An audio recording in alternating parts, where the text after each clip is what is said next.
Check, check.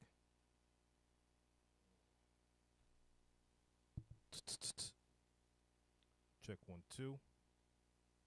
Check 1, 2. Styles Johnson, super early. Check, check, check, check, check, check, check, check, check, check, check.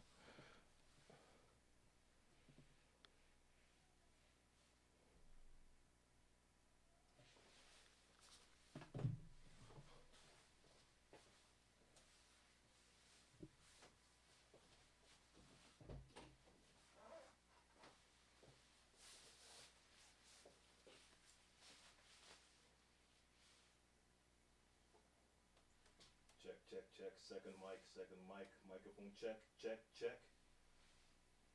Seems a little low. Why is that low?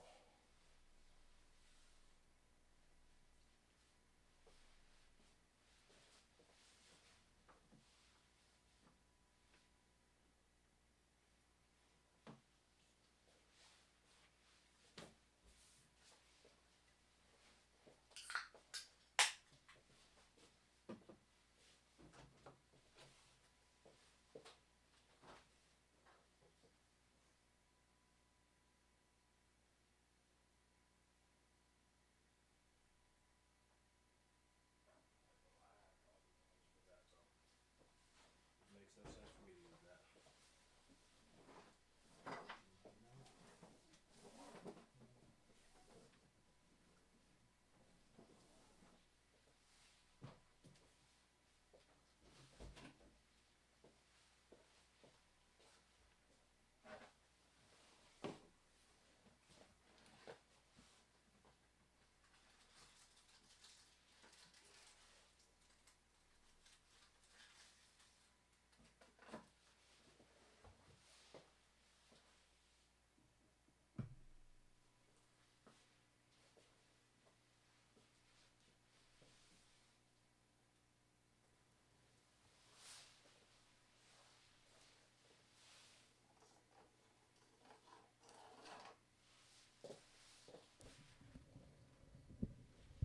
Check, check, check, check, check. Hold up.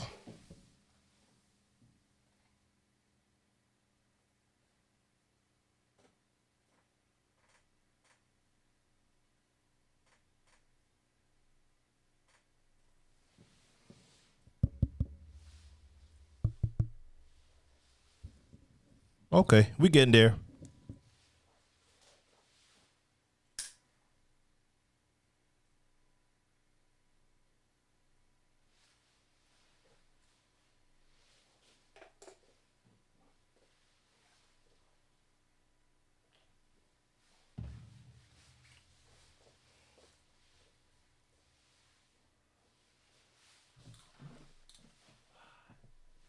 Check 1, 2.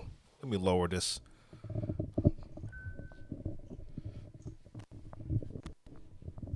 Something like that. All right.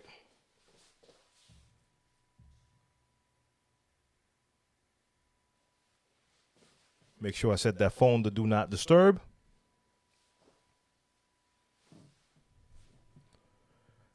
All right, real quick. Styles Johnson in the building. Patrick in the building. What's going on? What's going on? Andy, Leonzo, salute to all of you. I'm not DJing today. I'm just working with this little beast here. And I thought I'd just change the scenery for this episode of the Q&A. DJ SB in the building. Feel the real in the building. Roll by you. Salute to all of you.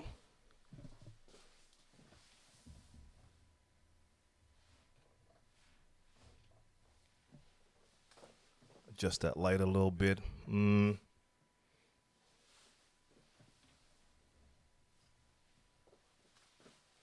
Yeah, something like that. DJ Red in the building. What's going on? What's going on? Self-explanatory in the building. Salute to all of you. What up? What up? What up? Slumpman J Beats. I see all of you. Leonzo, I appreciate that, by the way. It's always cool if people want to answer questions. You get the delay, right? Thank you, Patrick. I wanted to ask.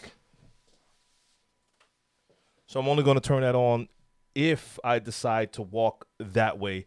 But it's catching too much of this. So thank you for letting me know. DJ Spyro in the building as well. So yeah, man. That's what this live stream is all about. It's a DJ Q&A, but it is all about sharing the knowledge. Not just me, but all of you. And there's plenty of questions that I might not have an answer for. And in that case, anyone can feel free to step up. If you see a question and you have that experience, you have the answer, just get it in there. So Styles Johnson and Mick P, salute. Everything good over here. Styles Johnson, these are the CDJ 3000s. Indeed. VIP, I see you. So let me get them in here. Since I have them here, I just need to find my RCA cables. I want to get everything connected. But the CDJ 3000s with the V10. And I think I've seen it once before, but I forgot that it was this huge. I saw the flight case. I was like, okay, that's a pretty large flight case, but damn, this is a big mixer. Like if you compare it to an S7 or something, it's crazy. Let me get that S7.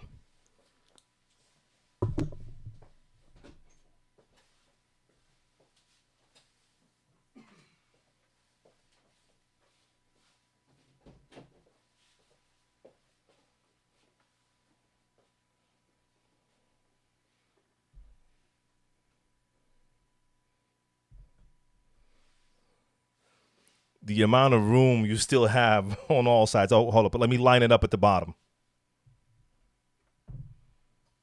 And let me line it up to one side.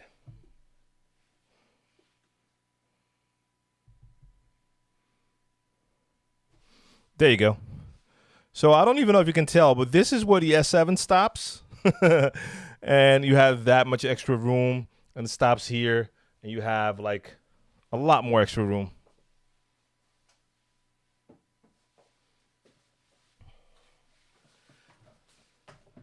So I want my headphones back in here.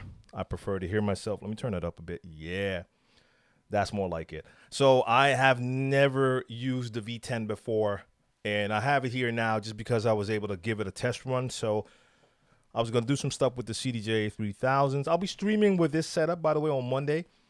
But I was going to shoot some footage with the CDJ 3000s.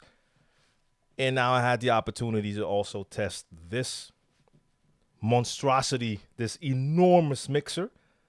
So yeah, that'll be cool. I'm gonna do that on Monday. I have to say it has a ton of features, but a lot of features won't really apply to my style of mixing because this mixer is really geared towards how should I say it, DJs who spend more time mixing. So especially if you have like techno and you have like these long transitions where you actually have the time to play with your music, sonically play with the music, you can do a lot of crazy stuff with this this mixer right here. I saw a question about mixers, by the way. Rain 12s with a Rain 72 or an S9.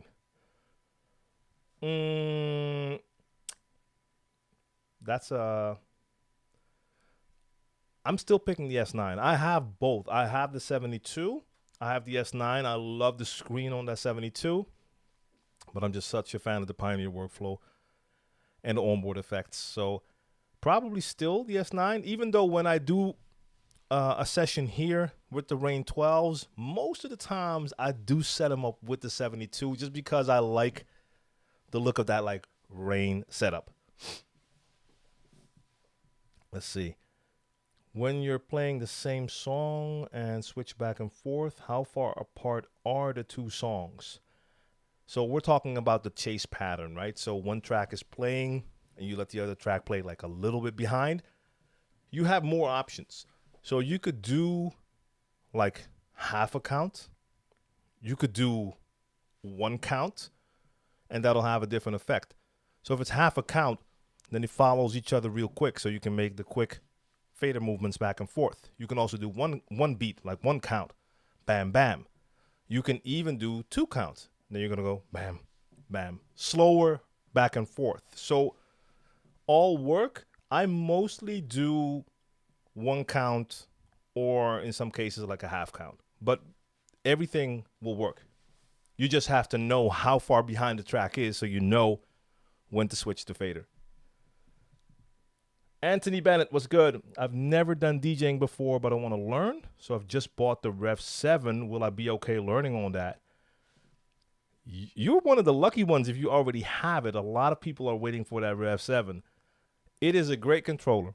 It is absolutely a great controller. It does mean that you're going to be learning on a player with motorized platters, which in my opinion is a good thing because you're going to get more understanding and knowledge of the actual movement and why you do certain things, even though I think that is more important once you get into turntablism and scratching. For normal mixing, it is not that important, but I love the Rev 7. Favorite setup, no matter the budget or weight hustle. 2 turntables, the S11 Serato with phase. And the turntables would be,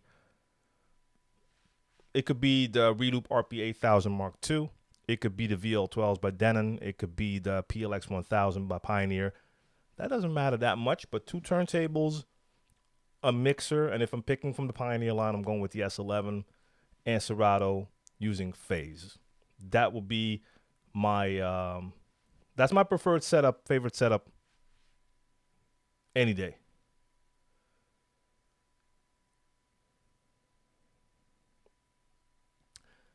So, Leonzo, explain to me. You just said, to be honest, you don't think the Rev 7 is the best for someone who's just starting out to DJ.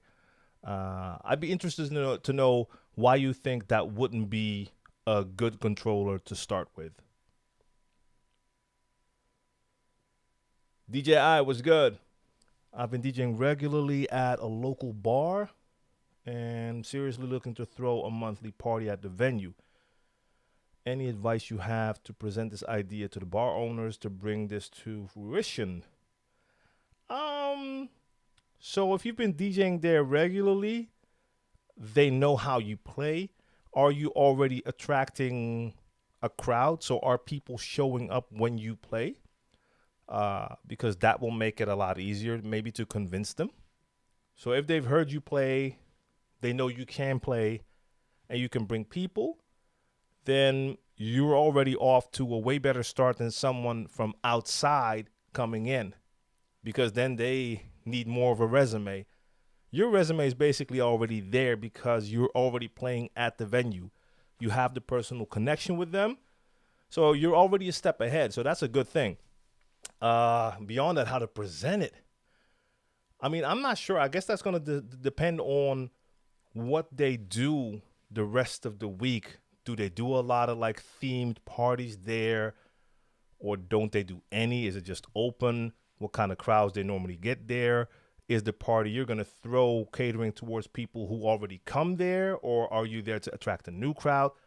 So I don't know about that, but I do feel you're already in a good position having the connection, and they've already seen you play. Andy says, I'm on Rekordbox 5. Interested in learning how to scratch. Cool. Go to YouTube, DJ TLM TV, and check out my scratch tutorial series. Starts at the very beginning and take it from there. Wait, my sandwich, salute. All right, Leonzo, let's see. I said that because you're trying to learn all of the knobs and stuff.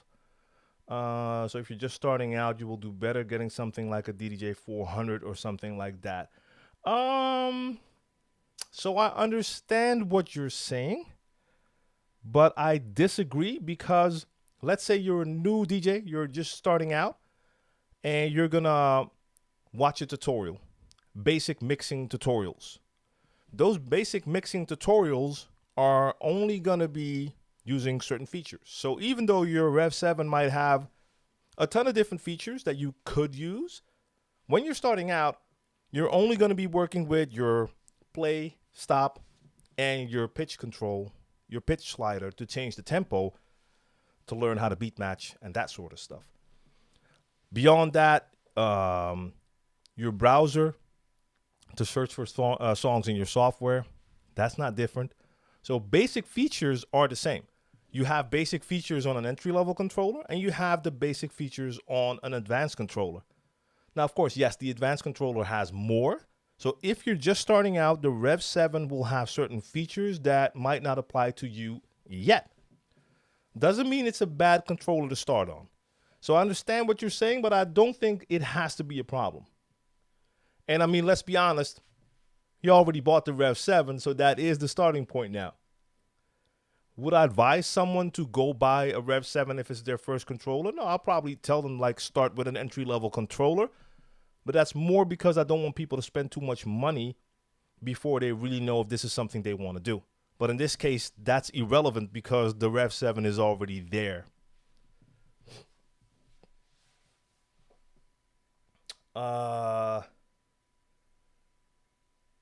DJ Deja or Daja, could be both. Salute to you. Funky 514, hello. And DJ Chaos in the building. You have to step out the box. Most training videos will teach with those units and give you an up in a bar or club once you get to that point. Yeah. Second one, so it's Da and Ja. Yeah, it makes more sense. I said Deja and I was like, yeah, it doesn't feel right.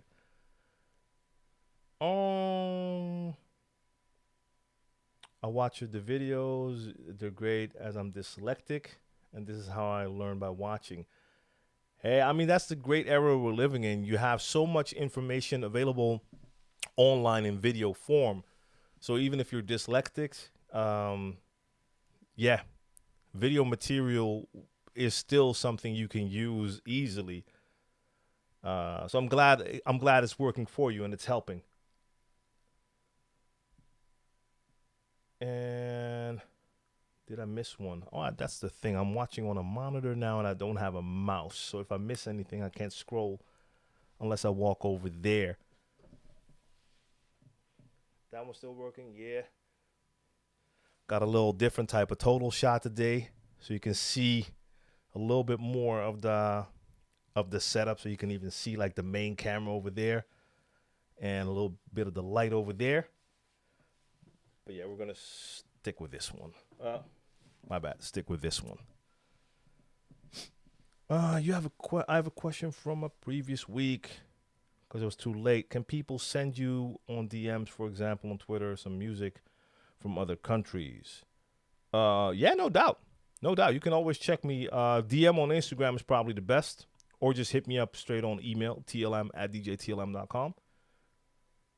Feed Me CDs in the building. Do you have a streaming service you DJ with? If so, do you use it in conjunction with a record pool or just use one?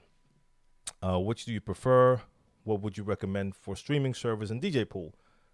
Yes, I use a streaming service to DJ with most of the times, especially when I'm streaming here, and that's BeatSource. So this Monday, I actually did a BeatSource edition. I do a BeatSource edition every month, even though I think like 3 out of 4 times I'm using BeatSource. Like most of the times I'm using BeatSource with BeatSource link to play music. Unless I'm doing my vinyl edition, of course, then I'm not doing anything digital. And I don't really use it in conjunction. Now, if it's not a BeatSource edition, so during the BeatSource edition of my live stream, I take everything strictly from BeatSource. On other occasions, if I'm playing, I'll use mostly BeatSource. But of course, I also have my own music, and I do use a DJ pool, a record pool, DJ City in my case. The big difference is you do not own the music from the streaming services. So for some, that is an issue. So you have access to all of that music, but once your subscription stops, you won't have access. With a record pool, you have a subscription and you can download. And even if you stop your subscription, you will still have tracks. BeatSource will have a lot more than record pools, for sure. They have like basically everything. new and old.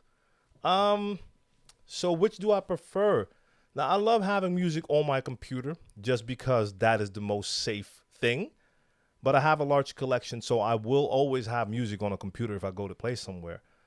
That being said, with the subscription from BeatSource that I use, I have the offline locker, so I can actually like make a large playlist and store it offline. So even if there's no internet connection, I can still play with that. So they both have a place to me. Like a record pool is great if you wanna just have a lot of the new club related stuff in your collection. Then you can build your collection with a record pool. But having access to like basically everything is great with one of those streaming services. The big difference, by the way, being that BeatSource is really for DJs. You can also use Tidal, and they have all the music, but it's not made for DJs. So on BeatSource, they'll also have, wow, the word just slipped my mind. Curated, there it is, curated playlists. Those are awesome. And you can filter by BPM and genre if you're looking for songs. You can't really do that in Tidal. Mr. Easy in the building. Hey, Kale Zaandam. Ja, maar zeker lang geleden. Zeker lang geleden. And V-Man 24. My pleasure. Where's the best to get EDM, dance tracks, and club stuff? So that is one of those great questions for the chat. Nara Chim, I see you. DJ Polo in the building. Salute. So for people in the chat who are into EDM, where do you get your EDM dance tracks and club stuff? There we go. Leonzo, that's a little bit too broad. You can get EDM music from a DJ record pool. I mean, we understand, but like, which record pool do you use? So chat, let us know where you're getting your EDM from, if that is something that you play. Mick P, that is a great question. I have no idea when I'm coming down under, but I would love to visit. So it'll happen one day. I have no idea when. And Vinyl Touch, really? You don't believe you've seen me on CDJ setup before? Are you sure? I've done at least 3, maybe 4 streams with these CDJ 3000s in the last 6 months. So I've had them here. This is the 3rd time I've had them here. So I have them here off and on for like a week or a couple of weeks. And I've done like 3-4 streams with them already. I know how to use the CDJ 2000 Nexus 2. I mean, I know how to use all of them, but the 2000 Nexus 2 sounded pretty good. Worked pretty good, pretty well for scratching. 3000 is the next level. These jog wheels feel amazing. So catch me Monday. Monday I'll be playing with these, but then I'll be using this, and I've never used this before, the DJM V10. This.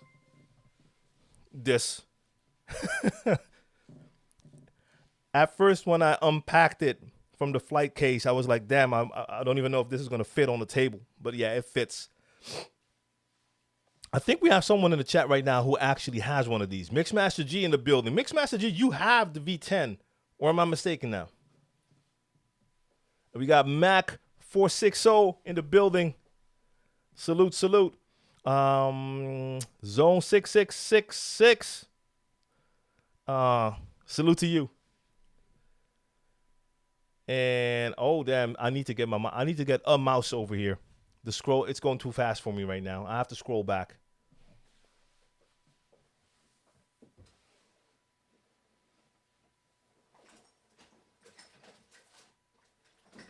Give me a sec.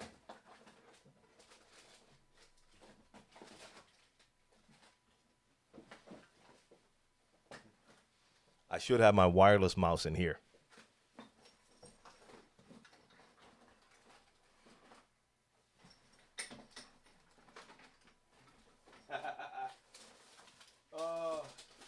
Never need it, and now I need it.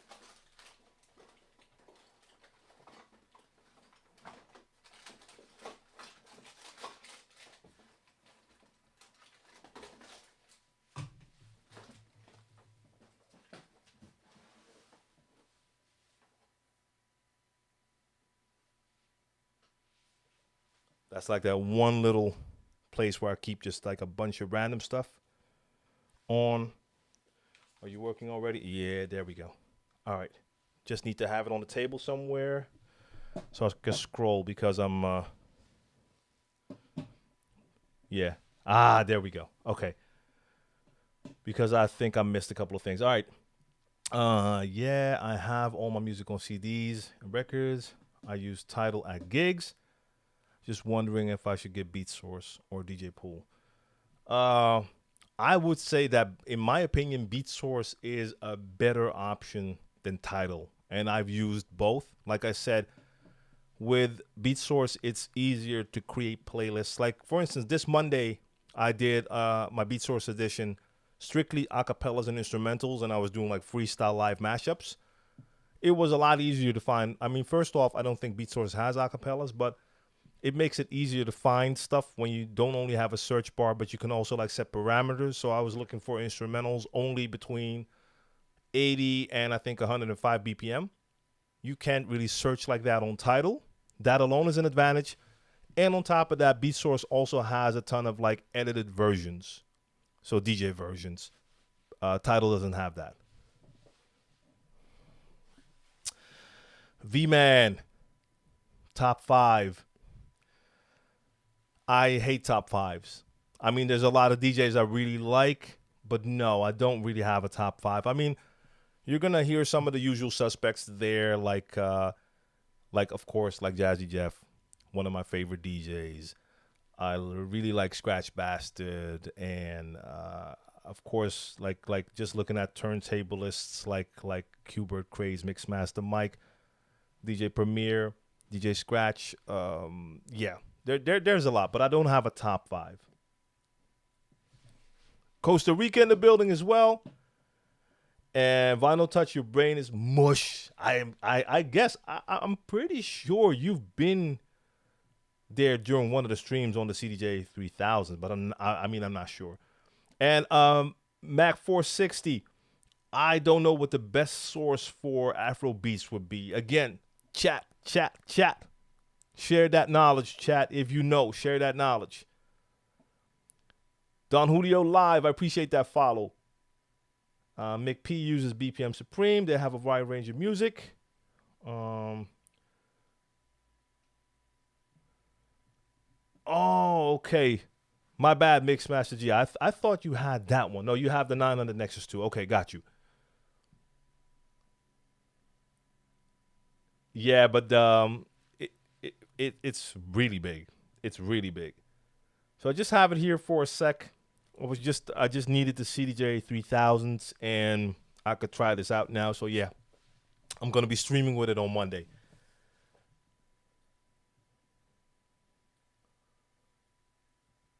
So Leonzo, I mean, I appreciate the help, but that's too random. Like if someone asks what's the best place, the best record pool, or no, the best place to get EDM music, and you say record pool, that's pretty random. But even now, like you're saying, like you know that you can get it from a record pool and you can get it from somewhere. I'm pretty sure there's going to be a difference between record pools, which one has the best like selection of, and I'm just not familiar with that. So if you don't play EDM either, you're probably not looking at that either. That's why I'm asking the chat, like if someone's there who has EDM, plays EDM, they have a place where they get it from. So they should let us know like what the best place would be. Rope Manga in the chat. What's good, brother? Salute. And let's see, the joy of digging through your bag. Oh yeah. I mean, in this case, it's fun because I knew the mouse was in there. If I needed that mouse and I didn't know where it was, then it becomes stressful. Flair Bateau, salute to you. I see you. And Nara Chim says the sound on Serato cuts off every time I open the browser when I play on Phase. Is that common? No. Is there any way to stop that? It never happens when I use needles. So maybe, and I'm just guessing here, maybe it's too much for the computer. So maybe the computer has a little bit of a rough time trying to run Serato and phase and maybe something else. I mean, I'm just guessing here, but I don't know. No, I have not had that happen, and it shouldn't happen. That's for sure. DJ Chris on the mix is here as well. Greetings to you.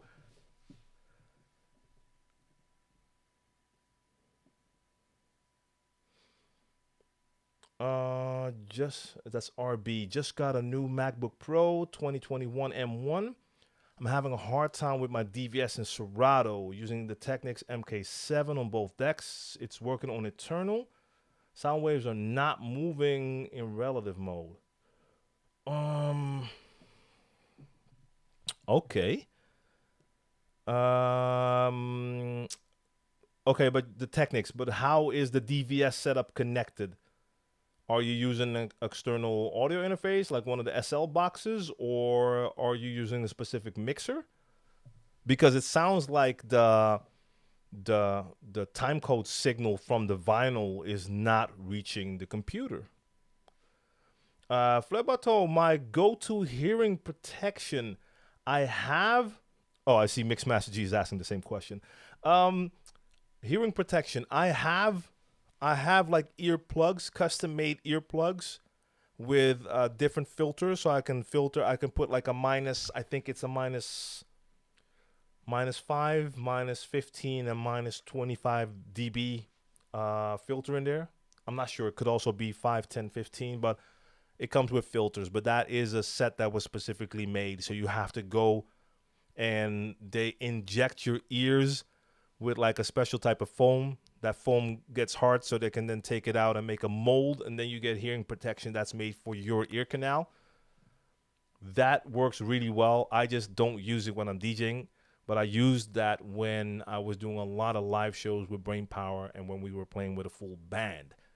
If you're playing with a full band on the stage, the sound can get really loud. If you're standing there, you have a drummer right next to you, drumming like crazy. You have a guitar player with his amps right next to you. Everyone on stage is like, quote unquote, competing for audio. They all want to hear themselves well, so the monitors are loud. Then hearing protection is really important. When I'm DJing, I don't need it that much. First off, I hate it. I don't want anything to block my audio because then I would have to take them out when I'm using my headphones, or it never worked for me. But then again, I control the sound in the booth. So most of the times, I'm not catching the full blast from what's happening on the dance floor.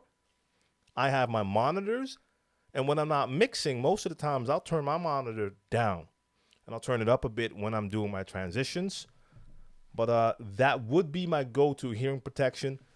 It works well, but it does take a little bit away from the experience. And what I mean by that is during live shows with Brain Power, I remember when we first started to use them, after the show, we were like, show didn't go so well. I mean, the tracks went well, but the crowd didn't react that much. And then someone who was in the crowd was backstage with us, and they were like, what are you talking about? The crowd went crazy. Then we noticed afterwards, because we weren't catching all of the frequencies, especially the higher frequencies, we weren't hearing the applause as loud as it was. So it was taking a little bit away from that experience. That's what I don't really like about the hearing protection. But your ears are important, though. I mean, I know fellow DJs, veteran DJs, and when I see them play, the loudness level they need on their monitors when they're DJing is incredible. I've stood next to at least 5 to 10 of the veteran DJs here that had their levels so high that it hurt my ears. So I was like, they were playing, I was just standing behind, but on stage, they turned their monitors up.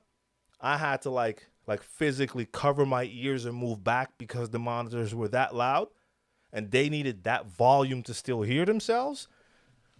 I mean, that's not good. That means you've lost a significant amount of hearing already. So I'm glad my ears still work. I mean, probably not optimal. I've been in a lot of loud rooms, but yeah. And if I would go to something like a festival, I will take protection just in case. All right. Back to scrolling.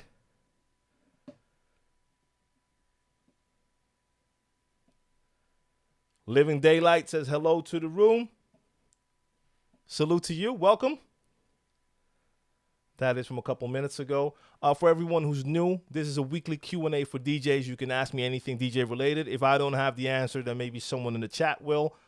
When you ask a question, it might take a while for me to answer because when I answer a question, I'm not reading the next questions, even though I'm not that far behind today. Sometimes I can get like 30 minutes backed up. It's now only like 6-7 minutes. Charlie Apple from LA, salute. And Kings and Queens Entertainment in the building, bless up.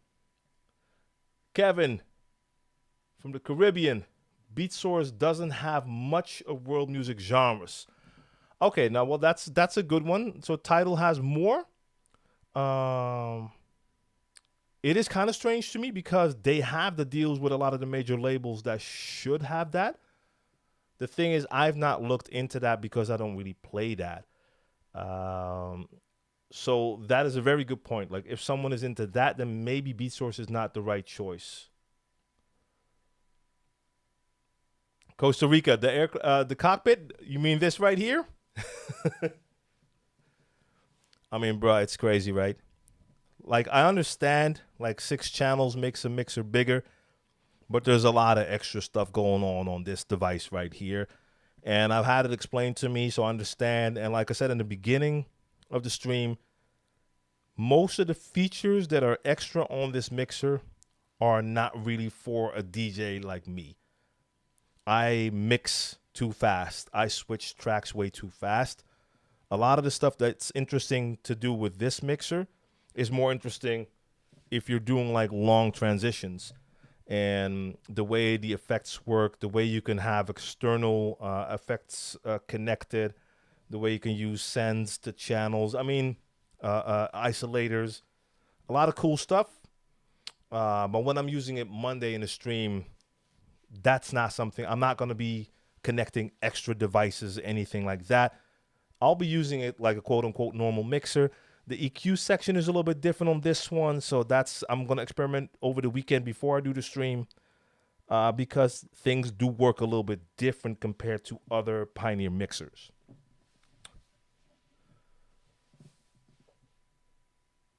All right, Charlie Apple says Club Killers has a huge variety of EDM mashups. And Mixmaster G says Beatport might be a good place for Afro beats. Beat Source is aimed at the urban/open format DJs. Beatport is, of course, for the house. Even though Beat Source has like a house selection, but Beatport is the place to be for house.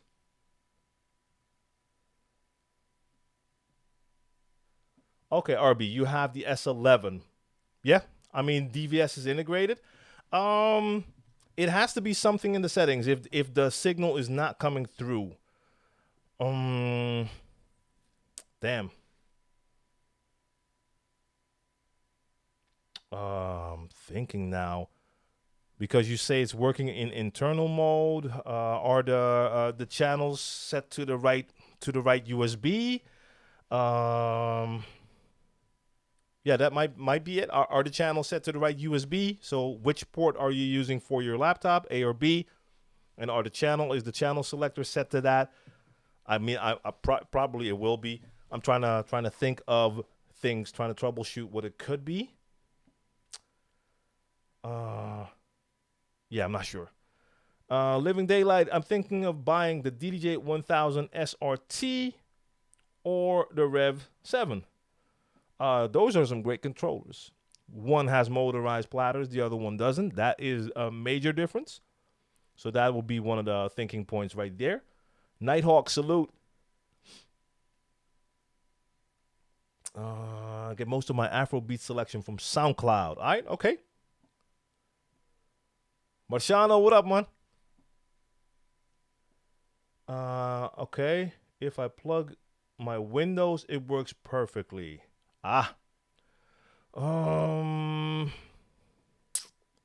Dang. I mean, Serato is M1 compatible. Damn. Yeah, that's a tough one. That's hard for me to say like this, like to figure out what that could be.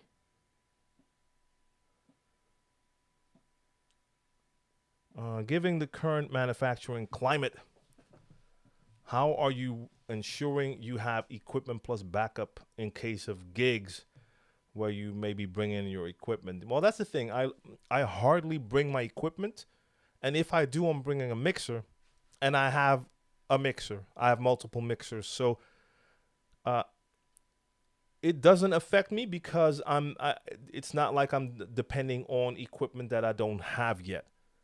So I don't need to insure because I have it. I have turntables, multiple turntables. So if there's a gig, let's say I'm doing a tour with Brain Power, which should be happening later this year, I have a turntable set I can bring, and I have two sets, so I'm good to go. Even if I have like a technical issue, I have a backup. So I've built up a small collection over the years. So I have mixers and turntables, and if need be, I can also bring a controller.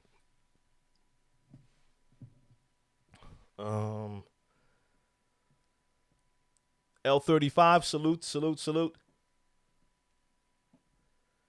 And then again, Mixmaster G also has a good point. So maybe I am spoiled as well. Like he says, the Dutchies, we Dutchies are spoiled brats. Most of the time, the venue, club festivals providing the equipment according to your writer.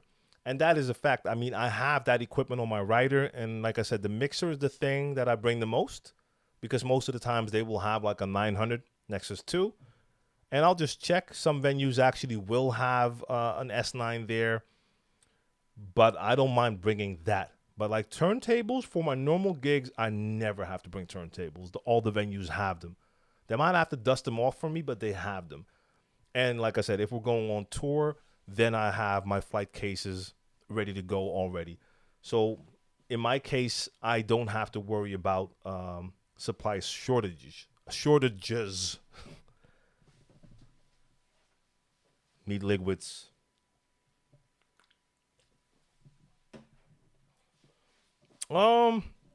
Question for the wedding DJs. Any advice on DJing your first wedding? Also, I live in GA. That's Georgia, right? And currently charge $470 an hour. Is that a good rate? Typical price for wedding DJs is anywhere from $300 to $1,200. I don't know. I don't know. And no, I don't know. I don't do weddings. I said this multiple times. I've done like 3 weddings, but those were not typical weddings. I mean, the weddings were typical, but I was not playing like a wedding DJ. I did not bring all of the equipment. I just played a normal style club set. Didn't have to host everything. None of that. So I don't know how much of that you have to do. And I'm not familiar with rates, especially in different areas. I couldn't tell you how much a wedding DJ in Amsterdam charges. I have absolutely no clue. So for you, I mean, if you know that the going rate there is anything between 300 to 1,200, then yeah, it's up to you to know your worth. So in this case, are you bringing all of your equipment? How long have you been doing it, et cetera, et cetera? You build up your price over time, but it's hard for me to judge that. When I delete songs from a crate in Serato, it deletes the song entirely from my Serato library and from my computer files and sends it to the trash. Okay. Is there any way to change this in Serato? That's new to me though. Like I've never deleted songs in Serato and had them deleted from my computer. Yeah, this is new to me. I have no idea. Like I normally have the playlists in Serato are just normal folders on my computer. I make my folders, my playlists as folders on computer, so I can just bring them and put them on any computer and import those into Serato. And I delete my library in Serato all the times. Never had tracks disappear from my computer though. So no, I don't know. Mike Harris, I appreciate that sub 6 months in a row. That's love right there. Thank you. Jose, can we see some of the gems you got behind you on your shelves? Yeah, of course. You can see them right now. Nah, this is, I'll be switching this out all the time, so I don't know if you had anything there that you particularly wanted to see. It goes all over the place. What I can do, maybe this will help you.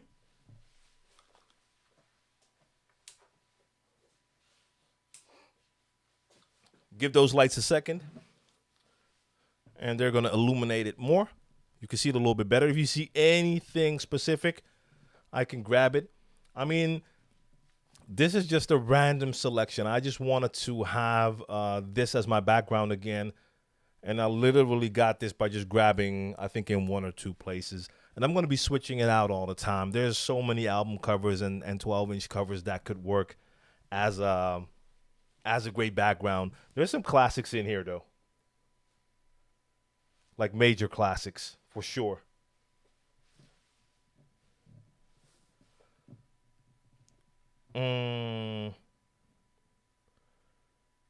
Where was I? I wish Serato would allow multiple music subscriptions on all at once. Yeah. Okay, I understand what you mean. Like you would want to be able to have like BeatSource and Tidal open at the same time. Yeah, that is a slight inconvenience, even though I have to say it hasn't really been something that hindered me. But I could imagine if for instance SoundCloud is a source you also like to use because you can find stuff there that you can't find on the other streaming services, and you're using BeatSource or Tidal, and you want to switch to a track that's on SoundCloud, and now you can't do it. Now you have to load a track off your computer first before you can switch sources. Yeah. So, I mean, maybe this will come in the future. Mike Harris says, I had Reloop Elite. I was thinking to get the DJM S7. Do you think that's a worthwhile upgrade? So that all depends on what you feel is missing from your Elite and what you're gaining with the S11. Now, of course, one obvious thing is the screen. That is a major, well, I mean, that's not a major upgrade unless you really like that screen. So for some people, that's a major upgrade. Some people don't want the screen. That's the same reason why some people didn't get the Rain 72 but went with the Rain 70. To me, it made no sense. I would take that 72 any day because I love the screen. Second thing that could be considered an upgrade is the onboard effects on the Pioneer mixer and Reloop using the Serato effects. Now, I was speaking with a colleague of mine the other day, and he absolutely loves the Serato effects. That's what he always uses. I only use Serato effects when I'm using a mixer like the Elite or a Rain mixer. Whenever I'm on a Pioneer mixer, I never switch to that Serato side. I'm only using the onboard effects. So if that is something that would add value, then it could be a worthwhile upgrade. So it's hard for me to say. I mean, for me personally, S11 is the one I want, and I don't have. So I would love that one. I would consider an upgrade for the way I play.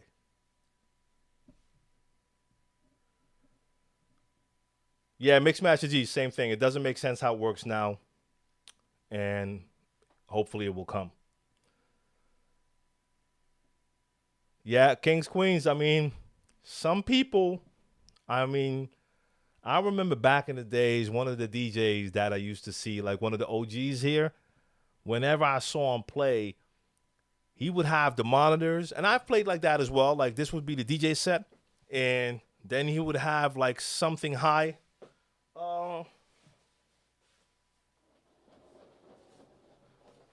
Let's say something like this right here, and then the monitor speaker right here. So it's right there, not on the floor, right up here, which is a good thing. You can hear things better.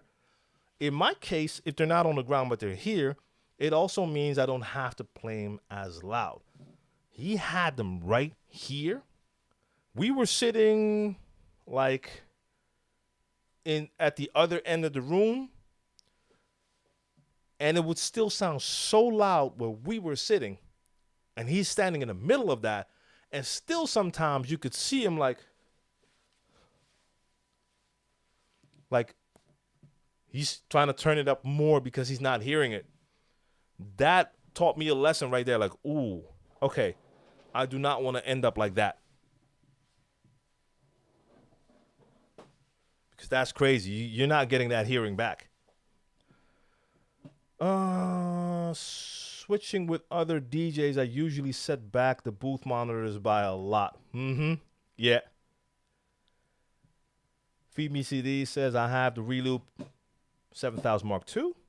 My next purchase is for sure going to be that phase, but I'm wondering if I should get the regular 2-pack or the Ultimate 4-pack, just questioning reliability. Well, if it depends on playing time, I've never had issues. I mean, if you play 8-hour sets, then I think the 4-pack would be a safe option. But I mean, I've done plenty of sets where I had them on for like 4 hours and I still have plenty of battery left. So for me, it's not an issue. I would still like to have 2 more just to have a studio set and an on-the-go set, but that's a different story.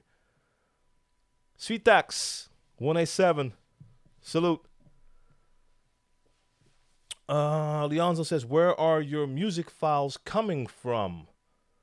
So I assume that's where I get my music from. I mean, the music collection I have on my computer is a collection I built up over the years. And I did that in different ways. Some of the stuff I downloaded through all sorts of websites. And later on, I went through everything again, deleted everything that was below 192 just to get the quality right. Even though with those downloads, they say sometimes that it is a certain bit rate and then it's not.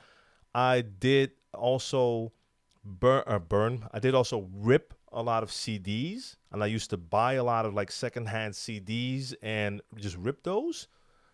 And I swapped out with DJs that I played with a lot. So I had a couple of DJs that I played with a lot, and then we would like share certain music. So I would have like a couple of folders. He would have a couple of folders, and then we hook each other up just so that we both have it all. And after that, DJ pools, and over the years, I've downloaded a lot from DJ pools.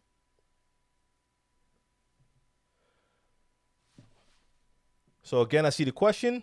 Any advice on DJing the first wedding? So if anyone wants to step up, let us know. Pros and cons, in-ears versus headphones. Consider going in-ear. So for me, it is a no-brainer. Headphones any day. But that's the way I play. I mean, if I'm DJing and if you watch my live streams, you can see me. Like, I do this sometimes.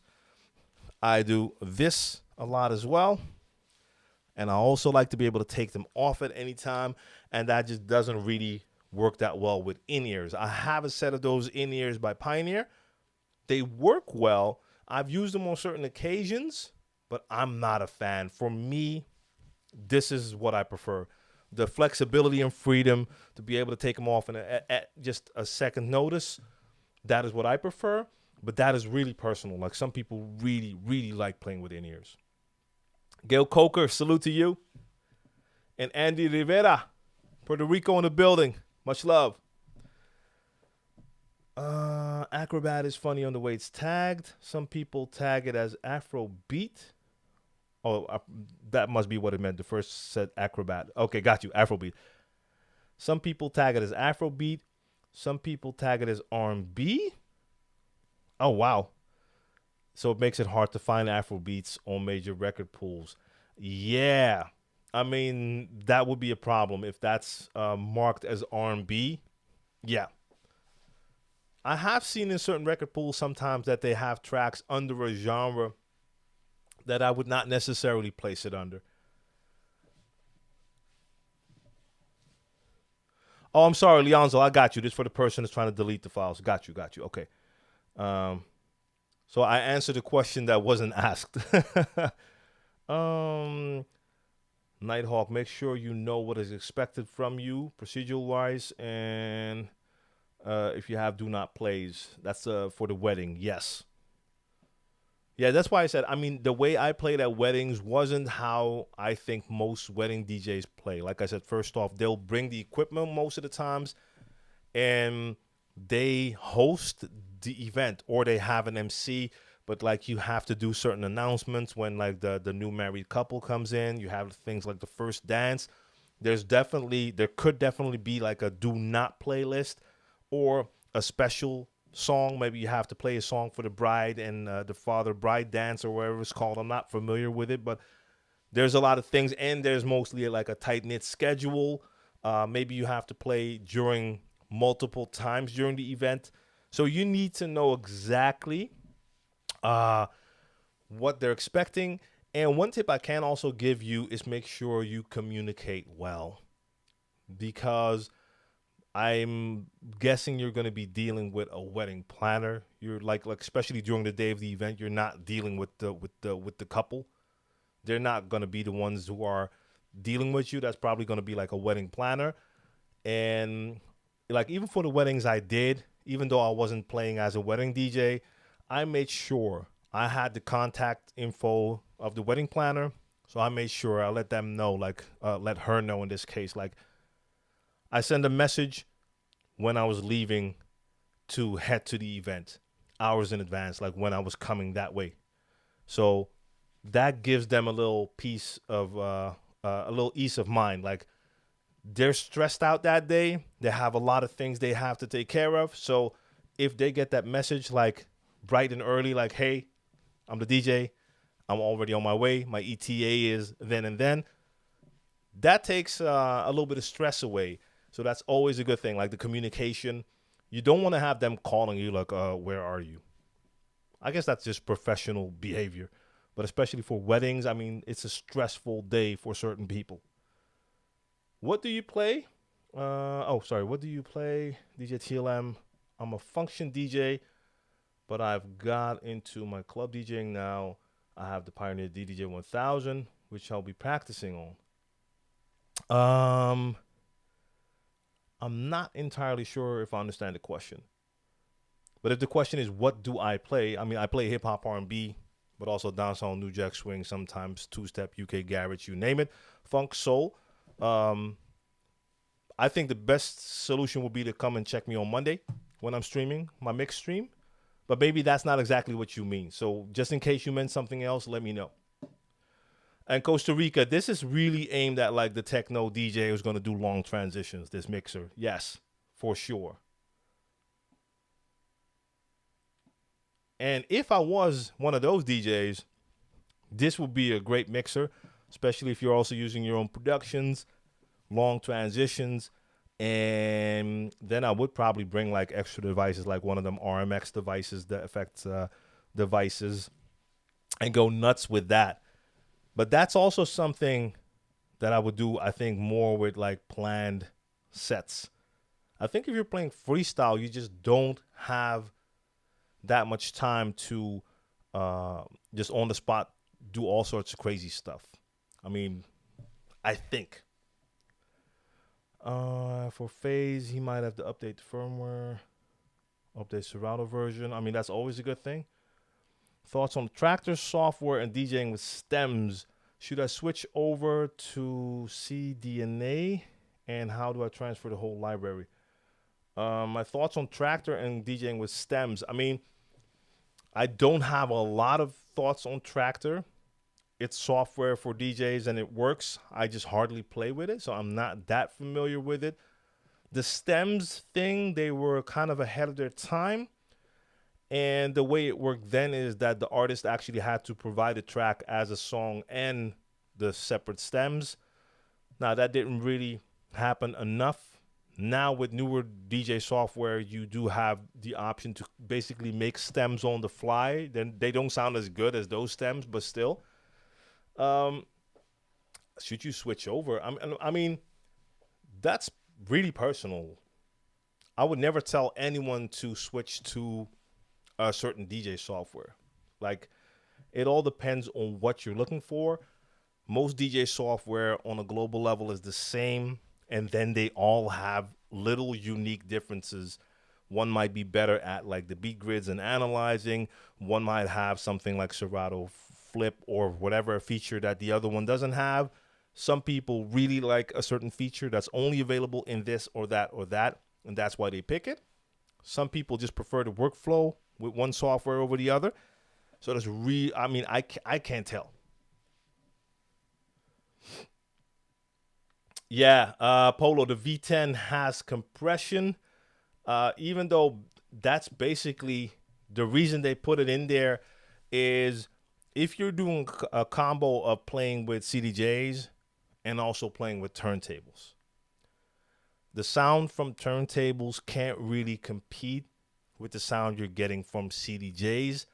And in that case, the compressor can help you out. And it can boost those tracks and the dynamic range a little bit. It can boost them. But if you're playing with mastered songs on CDJs, the compressor is not really something you're going to add to that. I might be able to test that out, even though I have to figure out how, or I have to have one CDJ, one turntable, because there's definitely not room for me to add two turntables here.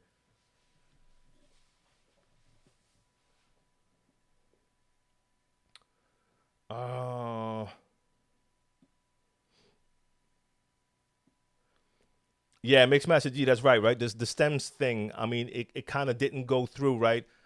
And I mean, I think it is because like artists and labels would have to provide the song and the stems, and I don't think a lot of people were doing it.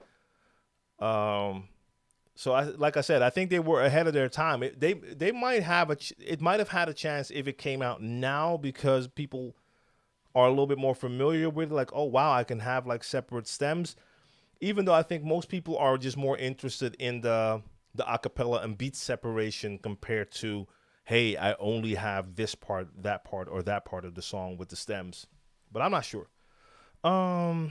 Stephen Bell, when do you do the scratch tutorial that we can follow you? I think you're talking about the Saturday sessions, right? So I do Saturday sessions. I want to say every 2 weeks. Most of the time, I release them on Saturday, but sometimes I have to do it like a day later. I have the next one ready, so a new Saturday sessions is coming out this Saturday, and those are not live. I'm considering maybe also doing something like that live every now and then, but for now, it's just a pre-recorded video, and not that long. It's going to be anything from like 4 or 5 to sometimes 8, 9 minutes. But maybe I'll do something live in the future as well. But just look, if you go to my channel, Saturday Sessions, I have over 40 of them there that you can find right now. And we got DJ Veta has the Rev 7 coming on Friday. Congrats. Does Rekordbox have timecode CDs or still just timecode vinyl? Whew. I have no idea. I have the vinyl. I've never seen the CDs. So I don't know. And I mean, especially like with their newer CDJs not even having a CD slot anymore, I wonder if that's something. But then again, I mean, you could just, if you still have something that can burn CDs, you could do it yourself. I mean, I have a timecode signal on a flash drive, and that worked as well. But I don't know if I've seen them. They must have been there, right?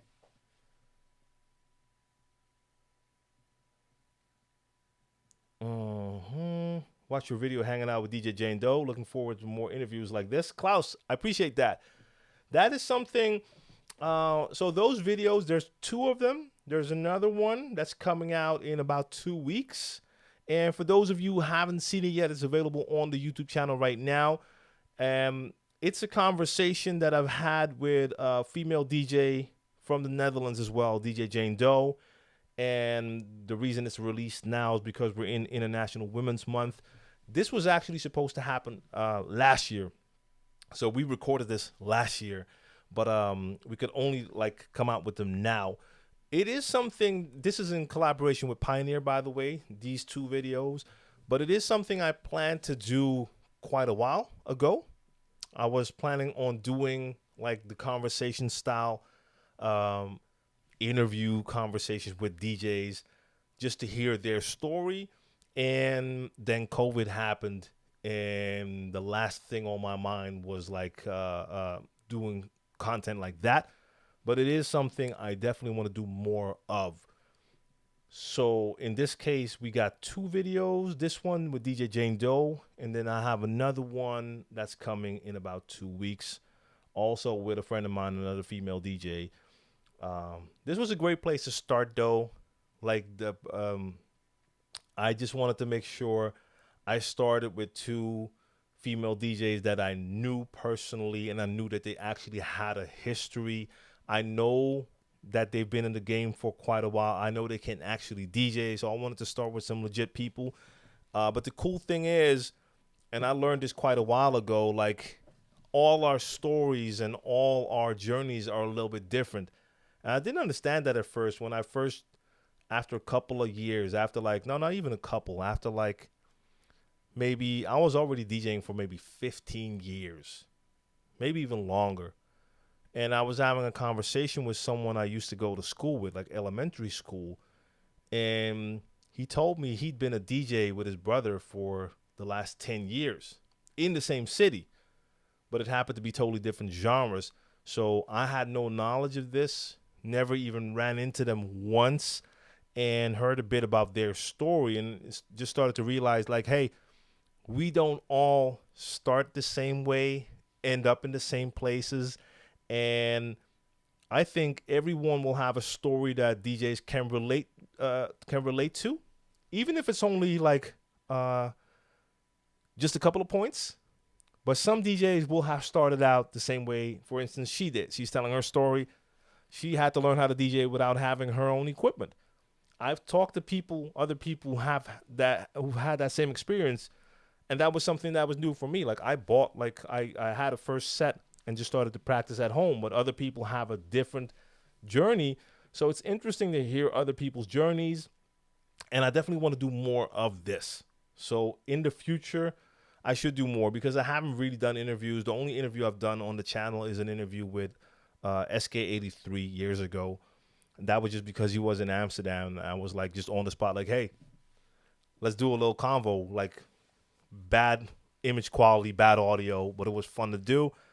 And yeah, this is I'm gonna do more of this. I'm just trying to figure out the exact format, how I want to do it.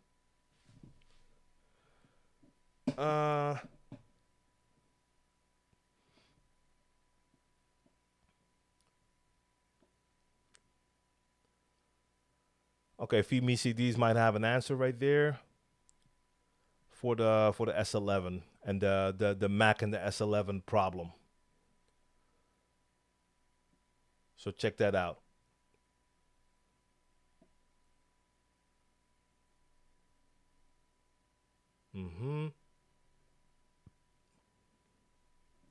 Yeah, exactly. Like I see that you're talking about the like Mixmaster G is saying, that's the thing. Like the way stems worked in Traktor is different to what the software is doing now. Like what you can do with Virtual DJ and Algorithm DJ, where you can just separate tracks live. And the stems in Traktor, you had to already have the separate stems in order to do that. Stony Loney was good. You're lucky over here. You're lucky over here. We have to bring our own stuff, but I'm cool with that. It does depend on the kind of gigs you do. Like if you're doing club gigs, you're not bringing your own stuff, right? I mean, like a lot of the venues will have equipment. Maybe not the equipment you use, but they will have equipment, right? But I think it depends on where you are, of course. So I can't really speak on it. I just know the only time, for instance, I played in the States, I didn't have equipment when I was there, and all the equipment was there. Is this one still on? Yeah, it is. There we go. Just to change the flavor for a second. All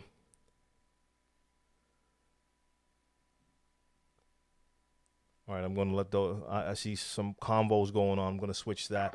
Do you have experience with DJ silent discos? I think it's more like a gimmick for the club, but I can't imagine having a club doing only silent parties. No, I've never done it myself. I've spoken to DJs who do it, and I have no idea. it looks kind of strange, but on the other end, I mean, the people in front of you are hearing what you're doing. But yeah, no, I don't know. I mean, it's not like it's something that really caught on here. I don't believe there's like a lot of silent disco parties, or maybe I just don't know about them.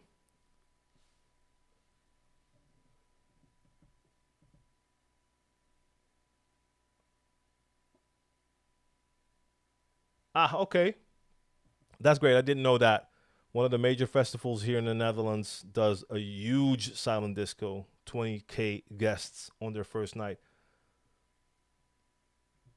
So that's like one, but I don't think there's like a lot of regular parties. But maybe there's a whole scene that I'm not familiar with.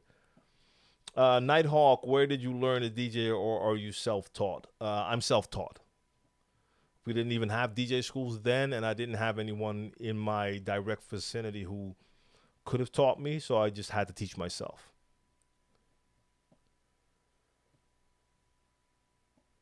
What are your thoughts on Rain 1 versus the new Pioneer Ddj S7? So I think you mean the Rev 7. My thoughts are that those are too dope. And Sean Spades has the same question. Uh, so both of those are cool, like motorized controllers. And for me, the Pioneer is the clear winner because they came out with a design that really fits my playing style. Meaning they actually have the middle is an actual mixer section that looks like the Pioneer mixers with the performance pads in the middle. And then with the pitch sliders being at the top, the same way I would have it on my turntables when they're in the battle position. So I'm gonna be playing with the Rain One soon, and my expectation is that I'm really gonna like it, and then it's gonna work well. But that the workflow of the of the Rev 7 is just miles ahead for my preferred style of playing. Favorite event to DJ for you personally? Woo. So the favorite event I used to DJ at, because I don't even know if the bar, and yes, I'm calling it a bar, still exists, is a smaller bar. It was a bar slash, no, not even slash. Let's just call it a bar. It was a bar in a different city here in the Netherlands.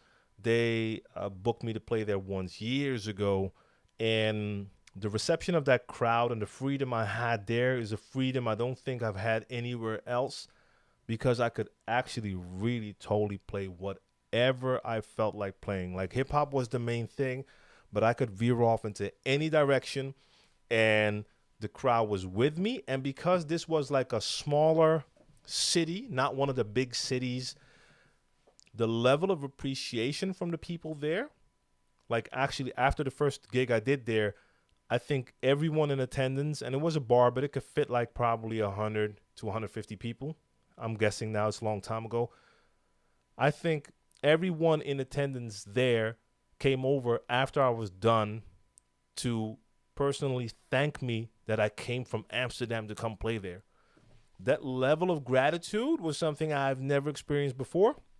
And I came back there many times to play again and always had a great time.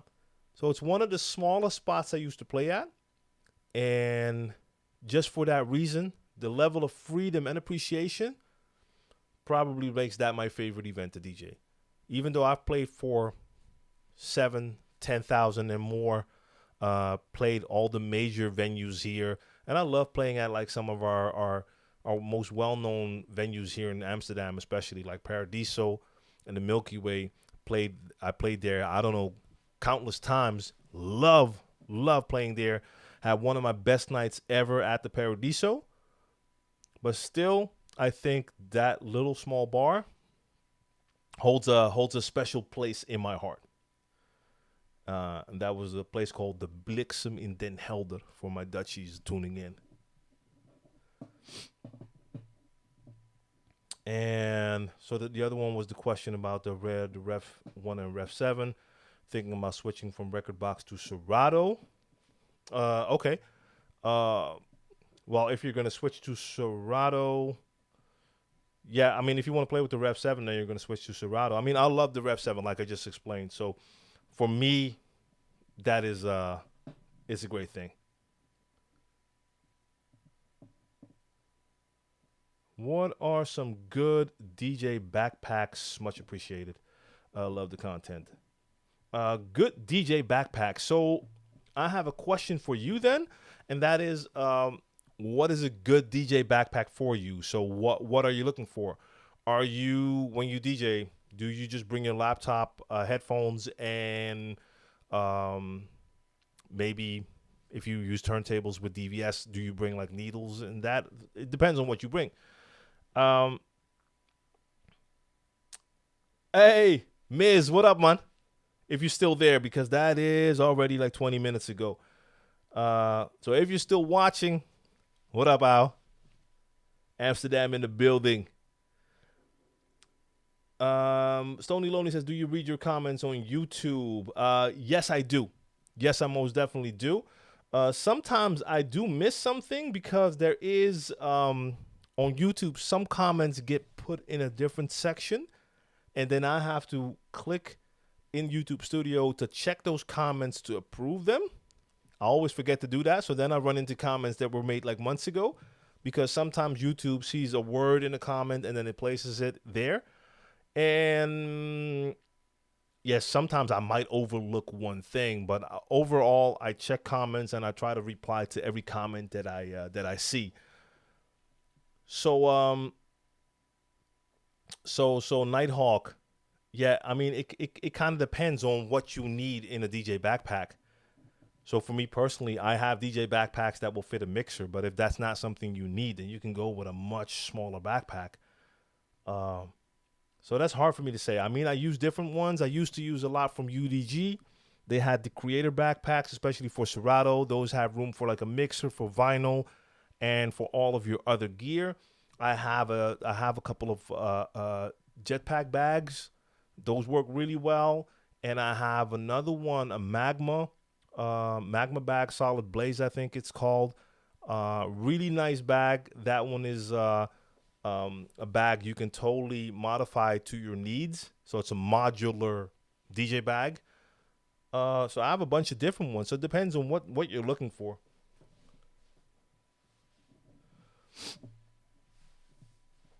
Let's see. Do you curate playlists anywhere? No, I actually don't. I did start on my Spotify at a certain point 2 years ago, and then I found out quickly that I don't really have time to keep that up. I think you can see my set lists from when I played for some of my sets in on the Serato website. But no, it is something I thought about doing, and I just haven't had the time for it. Okay, here's a weird one for dual PC slash MacBook users. I have a powerful PC server that I use to transfer files and run OBS or third-party programs. I use my MacBook for DJing. Is there a way to save the work you do on the MacBook and the work you do on the PC from Serato crates? We built a hip-hop crate of Serato on the MacBook, then pulled that hard drive out, plugged it into the PC, but the crates are gone. Is this because the read issues on the HD? Oh, might be. I really hope that Mixmaster G is looking at that question. And let me scroll. Yeah. Is he there? All right, so this is going to be the main subject of his next AMA. So make sure you tune in to Mixmaster G coming Tuesday. It's all about formatting the drive the right way. So both Windows and Mac could read it. So you were already looking in the right direction. The Living Daylight. Do you have any mixes online? Yeah, for sure. I have a couple on SoundCloud. I don't know, probably like 10 or whatever. I have mixes on Mixcloud, probably 40 or more. And there's audio replays for my live stream. So I have actual mixtapes, and then I have replays of live mixes. So mixcloud.com/DJ TLM. You'll find most there. And SoundCloud.com/DJ TLM. I also have mixes. So plenty. Most of them are older, except for the live stream replays. Those are way more recent. Yeah, that's it. All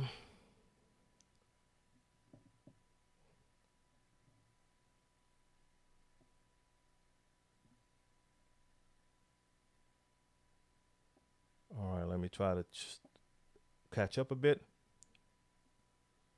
Catch up. Yeah, can't stand formatting. Blah, blah, blah. What equipment do you have? What equipment do you have? Looks to me like CDJ 3000. Can't say I've seen that mixer.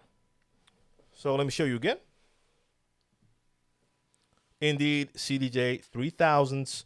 And this right here is the DJM V10.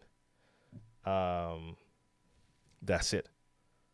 A very large mixer and these two incredible CDJs.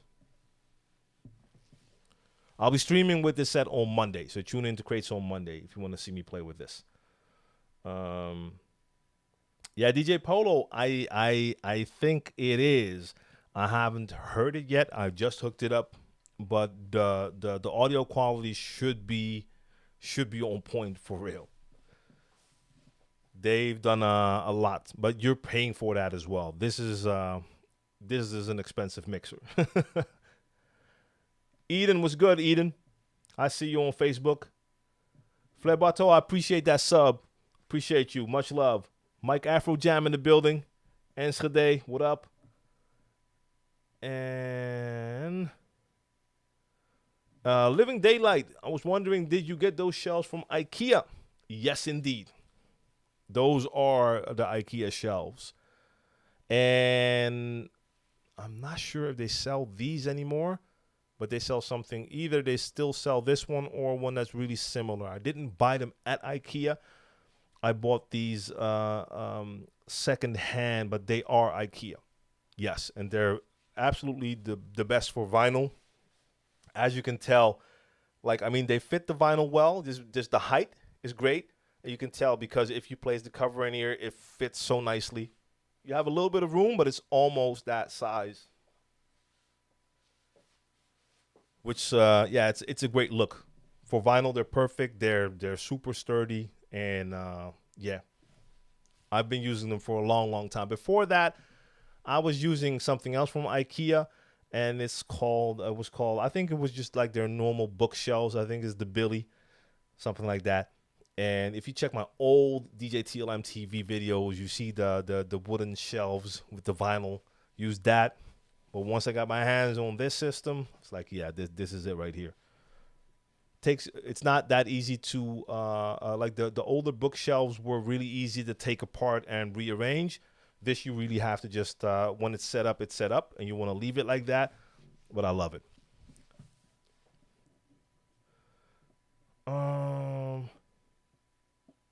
Kings, Queens, my pleasure.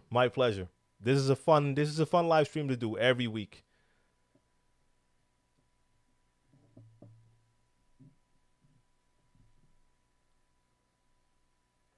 So I mentioned, did you catch the name Mixmaster G? I see that's from 8 minutes ago.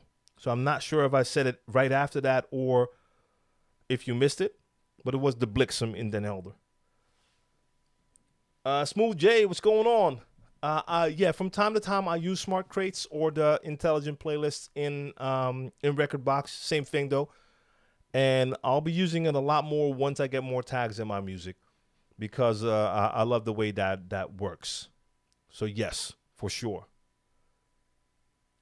Silence was good. Shout out to you. And I'm all caught up again. Unbelievable. So we're back on point before the end of the stream. Love it.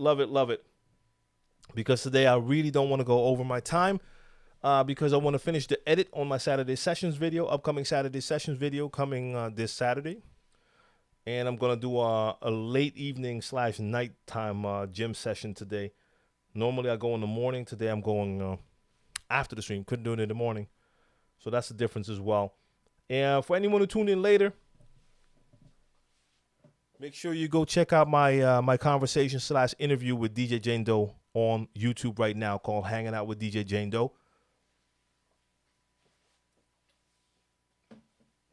Female DJ from the Netherlands. And I will be looking into doing more interview style things in the future. Got one more coming up in 2 weeks.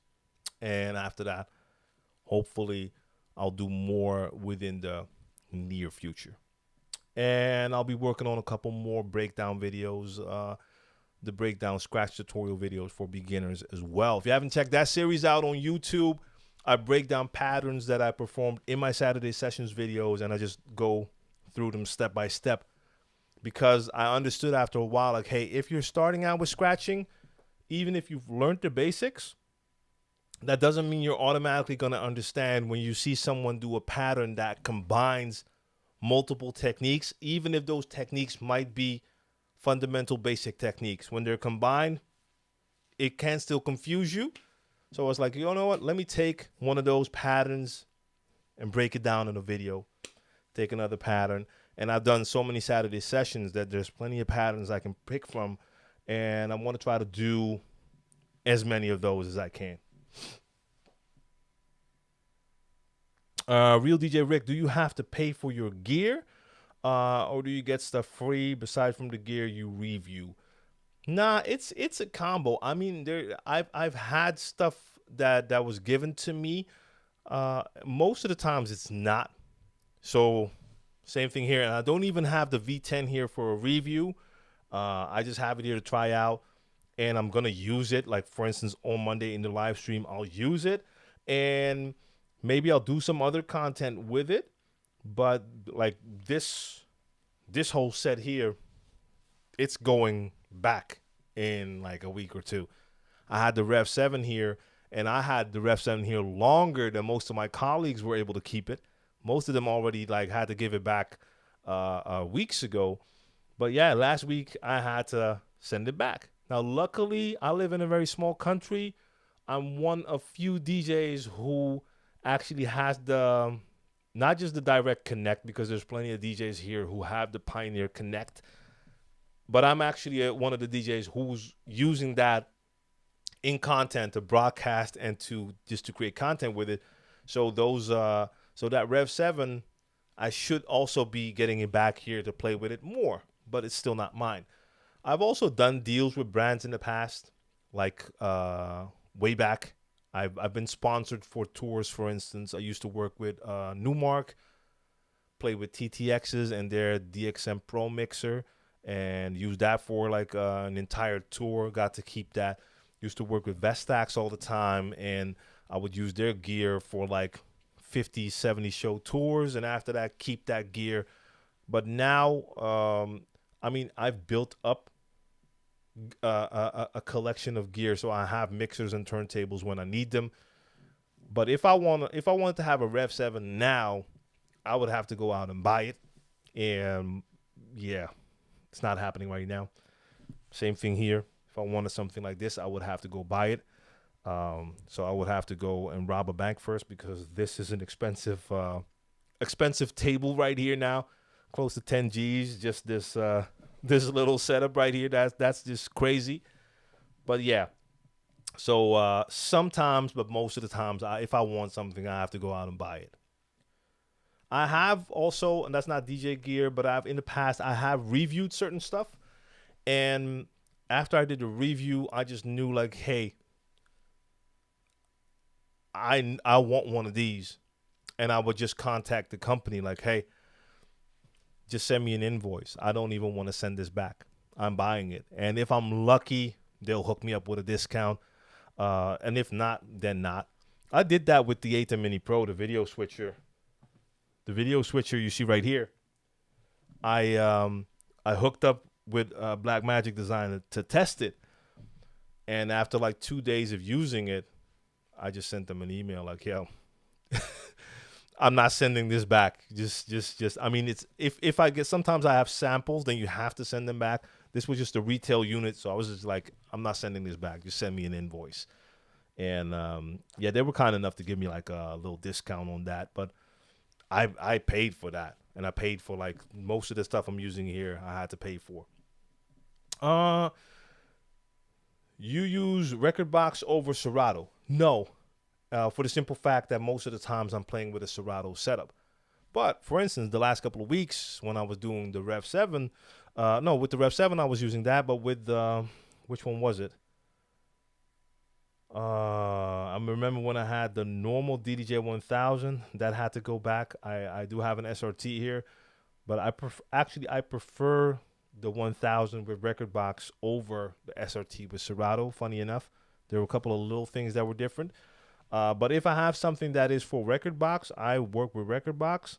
But most of the stuff I use is Serato stuff. So yeah, the Funk House, salute if I didn't do that already. Do you have any content explaining how to transition scratching from the samples we use?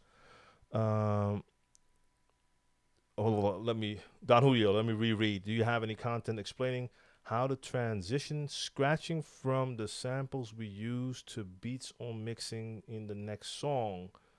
I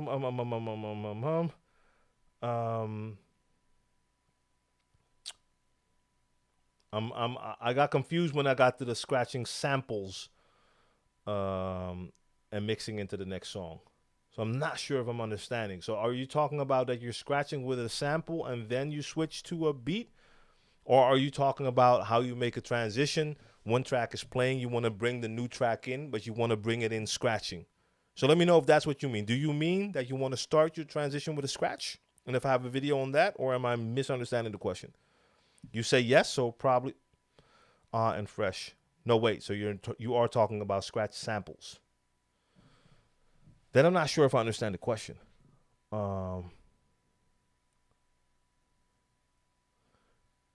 Styles Johnson, in between. Yes, I pay for my Rekordbox subscription. Indeed. He's talking about scratch samples. Yeah, so I understand the scratch samples thing. I just don't understand the transition thing then, I think.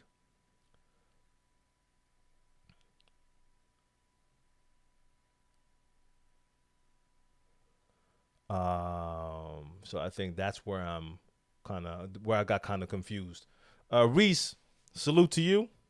And before I get back to that, I'm not missing the.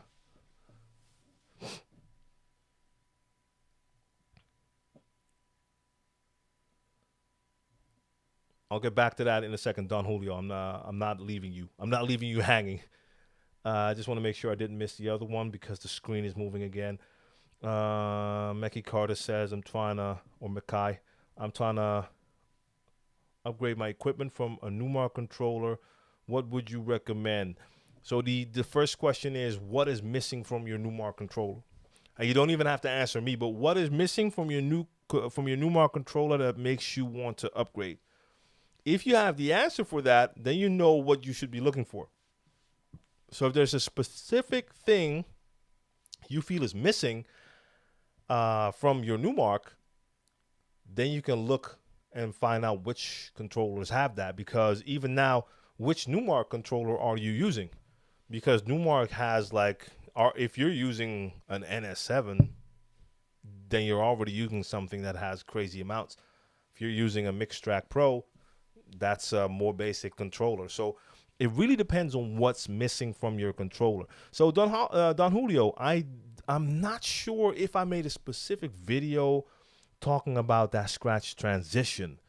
So that's a good question. So scratching in the next song. I mean, like if we're talking about just mixing and in between just doing scratches with samples, you could do that with either the scratch banks that you have in Serato, or if you're using different software, you could just load up a scratch with that and then load up a song. But if we're talking about doing a transition and scratching in the next song, have I made a specific video? This happens sometimes when you have like 500 plus videos. You have to think like, have I covered that yet? Because I do it all the time. Like if you watch my live streams on Monday, it rarely happens that I don't scratch in the new track. I'm almost always scratching with a track until it's time to just bring it in. So yeah, that's if not, I should do a video. Let me just say that if I haven't, then I should do a video about scratching it in. Yeah. What are the perks with Rekordbox when you get a chance? The perks with Rekordbox, well, I mean, the reason I'm paying for the software subscription is just because I want to have full functionality with Rekordbox. Also because I wanted to more thoroughly test it because I wanted to do some videos on it. Now, if I'm looking at Rekordbox versus Serato, I mean, if it comes to like workflow, I love Serato. I do prefer the way you can tag songs in Rekordbox, and if everything is properly tagged, their related tracks feature can be very, very dope as well. But overall, I prefer the tagging in there. But that is, of course, because Rekordbox in origin is music management software, and then they added the performance mode that you could use it as DJ software. But I don't remember now off the head which features are all missing without the subscription. But yeah, I'm just know I paid for the subscription so I can use all of the features while I'm also trying to more thoroughly test it.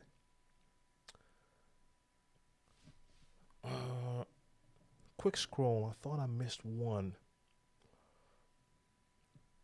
but I'm not sure. Maybe I didn't. Yeah, and I also wanted to also, and I haven't done that yet, do more testing with the way you can use Rekordbox to sync it between the Rekordbox app and the Rekordbox software on the computer, but I haven't really gotten into that yet. And that is also something I think you need the subscription for. Leonzel says, get whatever you afford for the person who wants to know about equipment.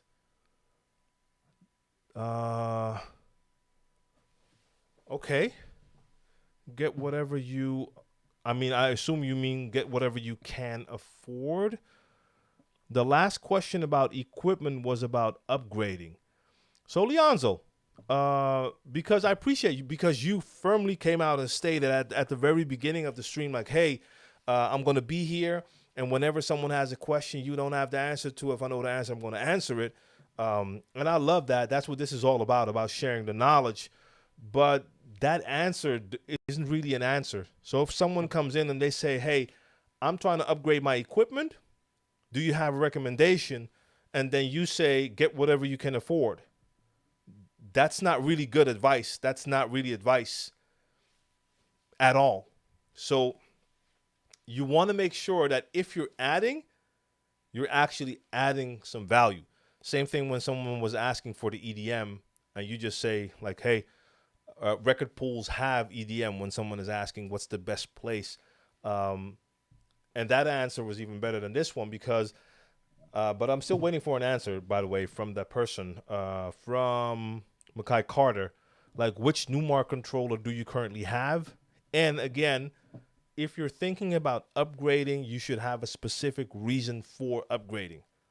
So it's not about what you can afford. First, you need to know why should you upgrade. Let's say I have an entry-level controller, one of the very basic ones that has like a couple of performance pads that could do maybe Q and one more thing. And it has basic EQ, maybe a filter, 2-3 effects, or you can control your software effects, and very small jog wheels. And you're like, these jog wheels are really small. I prefer to have something that's a little bit bigger because I don't like the way they feel. I want to have more performance pads. I want to have a better effect section that has more options. If you know what is missing and what you want to add, you have that list. Then you can start to look at controllers like, hey, which controller out here has the things that I was looking for that are missing? Also to take into consideration if you're using software now. So if you're using a controller that uses Serato, maybe you want to stick there. Then certain controllers that are for Rekordbox or Traktor are not going to be the ones you're looking for. So you need to ask yourself a bunch of questions before you upgrade, because everything can look new and shiny, but is it really something you need? Again, the example. This is like an imposing, big, intimidating thing. Like, wow, look at all the knobs and buttons and whatever. This would never be a great option for me. It's an incredible mixer. And yes, I believe it has like impeccable sound quality. You have all the connections you need. You can do a ton with it. This would make no sense for me. So for me, this wouldn't be an upgrade. But if you're a techno DJ and you currently have like a regular club mixer and you want to bring your extra effects equipment and you would want to have like a separate channel that you could send that to so you can individually control the level of that effect, this can do that. That might be a consideration. Like, hey, maybe this is something for me. Maybe you're a DJ duo and you always play together and you would want to have an option to have both of you cue the set at the same time through headphones. This mixer has an actual phones A and phones B where people can individually listen to different channels at the same time. I could have headphones on here and I could take any channel, and if I hit A, I'm listening to that, while the other DJ could go on B and he could put B on a different channel, cue that. For most of us, that is not interesting at all. For some, that might be something like, hey, for our set when we perform together, this would be incredible. And then it's an upgrade. So it all depends on what you actually need. Sam, what's going on, Sam? I saw your name. I forgot to shout you out. Can one stream on Twitch with the Roland DJ Go and my phone without using a computer? Hold up. The Roland DJ Go, which one is that again? Is that a standalone thing? Is that a standalone thing, the Roland Go? Because I forgot for a second which one that is, Roland. Sam. I mean, if it's a standalone, it's USB. USB standalone? What, the USB is for power, you mean? The white little box. Oh, I'm sorry. It's I thought it was that was the controller. It's one of those. It's like is that their version of the iRig? So you can get the good audio on your phone. Is that what we're talking about? So Sam, what would be the DJ set though?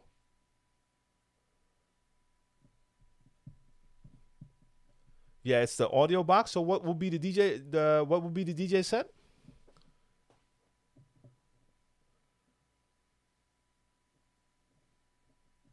Because, well, actually, it doesn't even matter which DJ set, but you're talking about without a computer. So you could connect the Roland Go to the output of your DJ set, connect the Roland Go to your phone, and stream from your phone. So yes, that's what they're for. So that should work just fine. Yeah. Yeah, so I'm sorry. My question about what you're using as a DJ set is irrelevant. It's irrelevant. It doesn't matter. So whatever you're using, controller, like you're using a Rain 1, whatever you're using doesn't matter. But the output goes into that Roland Go, and the Roland Go is connected to your phone. Then you could stream through the phone. That should work. Yeah. Enya, what's going on, Enya? The price of this V10. I'm not sure, but I think it's anywhere between 4,000 and 5,000, something in that range.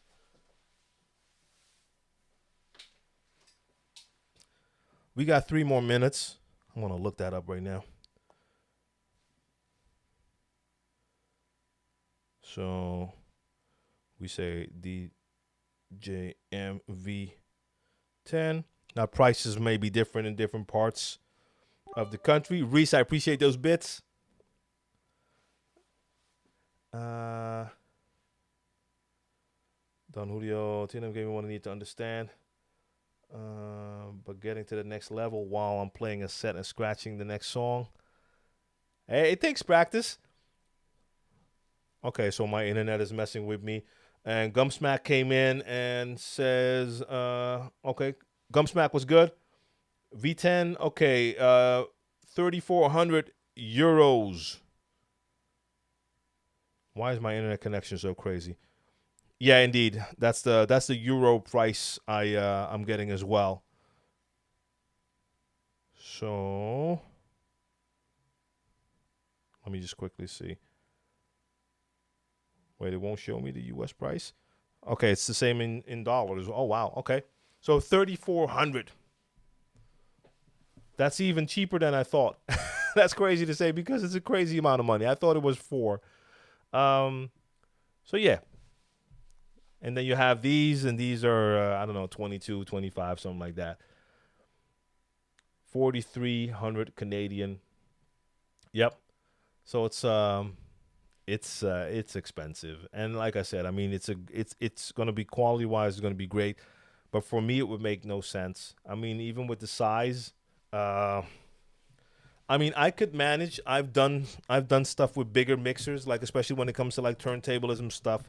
But here's the thing, and it's going to be a little bit hard to see. Maybe you can tell. Is it better like this? Yeah, maybe. Yeah.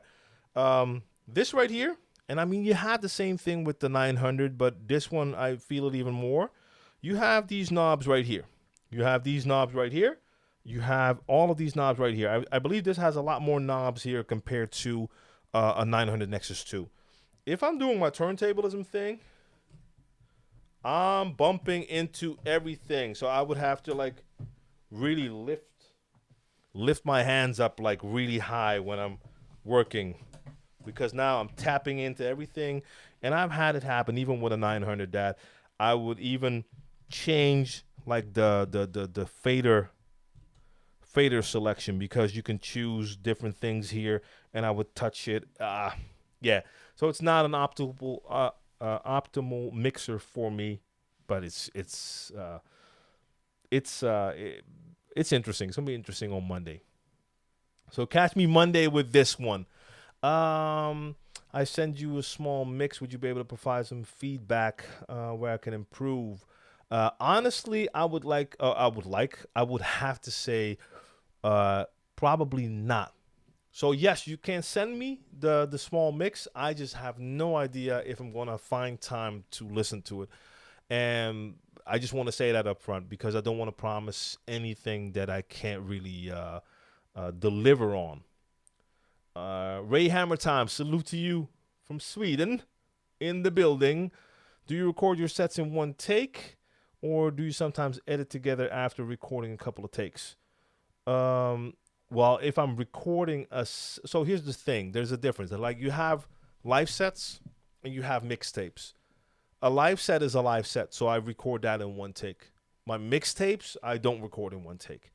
I record those track by track. In the past, I used to record them, and if I went terribly wrong, I would have to do it all over. At a certain point, I had equipment that I could like stop where I went wrong, start from there, and just make that work.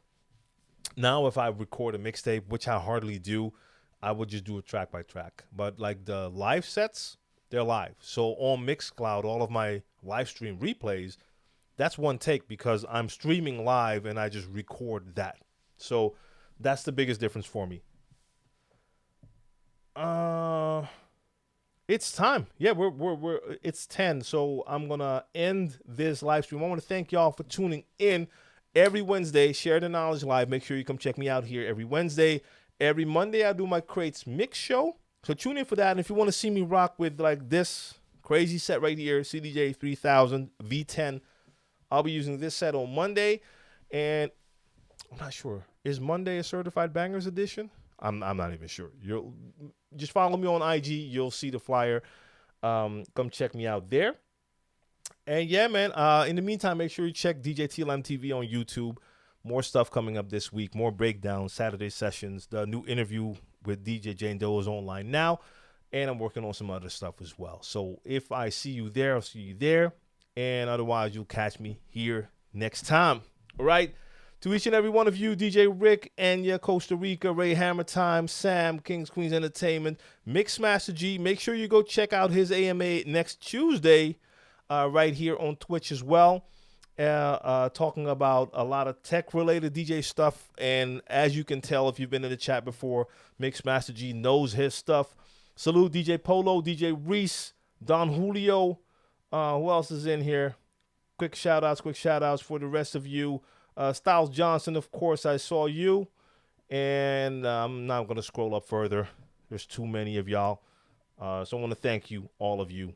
And if you have time to make a video for the V10 on explaining the things. So if I get a chance, I may do that. But in the coming, I'll have this here for like a week and a half. And I'm mostly doing stuff with CDJ. So I'm not sure I'm going to have time to do that. If I do, I'll try to make a video just to cover all of the craziness that happens on this device right here. If not, I hope Mojax did a video when this came out, because that's going to be way more detailed than what I'm going to do anyway.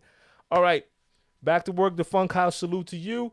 Editing, Jim, here I come. Thank y'all. Appreciate the support. See y'all next time. Ray, that is something that is on my to-do list. I wanted to do something like that in the past, and it never happened. I still want to do that, but that's going to be a while. I can tell you that right now. All right. Peace, y'all.